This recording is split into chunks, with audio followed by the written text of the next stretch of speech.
అత్తమ్మ అన్నయ్య వచ్చిండు. అల్లుడా బాగున్నారా బిడ్డ?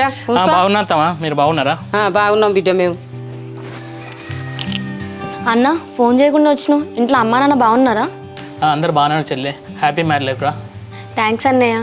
సరేరా, మరి ఇంట్లో బాగలేరా? ఎటు వెళ్ళినరా? లేడన్నయ్య, బయటికి వెళ్ళిండు. అవునా చెల్లె, సరే కానీ బావకుండా నీకు బట్టలు ఇచ్చిన చెల్లె, బావ వచ్చినాక ఇద్దరు కలిపి పెడతా. సరే అన్న, నీకు తెలిసిందే కదా బావ మీ మీద మస్తు కోపం మీద ఉన్నాడు. ఆటోలు ఇటు రావద్దు ఇటోలు అటు పోవద్దని కండిషన్లు పెట్టండి. ఇప్పుడు చూసిండు అనుకో పెద్ద గొడవ అవుతుంది. చెల్లె నేను బట్టికి వచ్చినానే, 10 సంవత్సరం బట్టలు పెడతా పెళ్లి రోజు అని చెప్పేసి ఈ సంవత్సరం పెడదామని వచ్చింది. అయినా బట్టలు పెట్టి కూడా తప్పేనా చెల్లె? సరే అన్న, నువ్వు వచ్చినావు కదా, నన్ను చూసినావు, సంతోషమే నాకు. ఇప్పుడు ఆయన వచ్చిండు అనుకో గొడవ అవుతుంది. నువ్వు ఇంటికి వెళ్ళను ఇక. ఏంది చెల్లె అంతగానో భయపడతాను? అత్తమ్మ మా చెల్లె మంచిగుంటా అని చెప్పి మీ ఇంటికి ఇచ్చినావా? ఇంతగానో భయపడుతుంది అత్తమ్మ, ఇట్లయితే ఎట్లా అత్తమ్మ అసలు? ఏమో అల్లుడా, నాకే అర్థమైతలేదు. నా కొడుకు ఎట్లా చెప్తాండో. పెళ్ళి అయినాక కొత్తలో 1 సంవత్సరం దాకా ఎంత మంచుకున్నాడు బిడ్డ, మీకు తెలియదా? అదే అత్తమ్మ, పెళ్ళైన కొత్తల బావ మాత్రం చాలా మంచిగున్నాడు అత్తమ్మ. కాకపోతే ఈ 3 సంవత్సరాల బట్టి ఆయన తాగుడు తినుడు తిరుగుడు చెల్లెని ఎంత బాధ పెడుతుందో తెలుసు అత్తమ్మ. అయ్యో అల్లుడా, నాకు తెలియదా బిడ్డ? కోడలా నా బిడ్డ కంటే ఎక్కువ చూసుకున్నా. ఎప్పుడన్నా నేను బాధ పెట్టి నా బిడ్డ నేను. అయ్యో అత్తమ్మ, నేను అట్లా అంటలేను అత్తమ్మ. నాకు బంగారం లాంటి బావ దొరికినని అనుకున్నా అత్తమ్మ. కాకపోతే ఈయన ఇట్లెందుకు చెప్తాడో మాకు అసలు ఏం అర్థమవుతలేదు అత్తమ్మ. ఏమో అల్లుడా, వాడు ఎవ్వరికి ఏం చెప్తలేడు. లోపల వాడే బాధపడతాడు బిడ్డ. ఇక మీరే అర్థం చేసుకోవాలి. సరే అన్న, నువ్వు నా గురించి ఏం రంది పెట్టుకోకు, నేను మంచిగానే ఉంటాను. నువ్వు ఇంటికి వెళ్ళు. సరేరా అన్న, ఆయన వస్తాడు. ఆయన ఏమన్నా నువ్వు అస్సలు పట్టించుకోకు. అగో బాంబేడితే ఎప్పుడు వచ్చినట్టున్నావు. వచ్చిన విషయం చెప్తే మటన్ తీసుకొని వస్తున్నావు కదా. బావా బాగానా బావా? బాంబాడిది ఇక ఇన్ని రోజులు బట్టి నువ్వు మా ఇంటికి రాలే కదా, నువ్వు వస్తలేవని చెప్పేసి అదే బాధలు ఉంటే ఇక నువ్వు ఇవాళ ఇంటికి వచ్చినావు కదా, మస్తు సంతోషంగా ఉన్నా పో.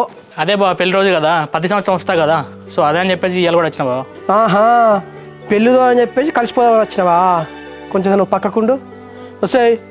లెక్కిడి మొక్క నీకేం చెప్పిండే? మనోళ్ళు అటు పోలేదు అటోళ్ళు ఇటు వచ్చలేదు అని చెప్పేసి అన్నానా? ఫోన్లు గిన్నె చేసుకోవడానికి బంద్ అని చెప్పేసి అన్నానా? మళ్ళీ ఇదేందే ఎట్లా వచ్చిండే మీ అన్న ఇంటికి? ఫోన్లు చేసి పిలిపించుకున్నావా నేను రమ్మని? ఏవండి, మీరు మా వాళ్ళతో మాట్లాడొద్దు అన్నారు కదా, అందుకే ఈ విషయం చెప్పలేదు. వాళ్ళకి ఆ విషయం తెలియదు. అబ్బా ఏమన్నా మాట్లాడుతున్నావా?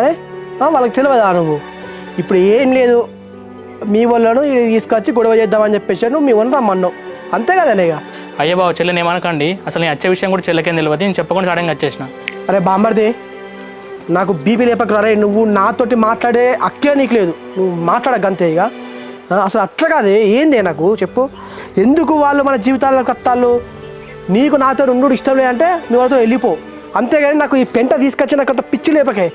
అయ్యో నిజం బావా, నాకు నిజంగా తెలియదు. ఇప్పుడే ఇంటికి వచ్చిన చెల్లె చెప్తాంది, ఇప్పుడే పోదాం అనుకుంటా మీరు వచ్చేసారు బావా. ఏమన్నా బాంబర్దిగా నువ్వు ఆవురా. లేకిన మొక్కందానా, నలికుతాను. ఇగో ఎట్లా మీ కూడా వచ్చింది కదా.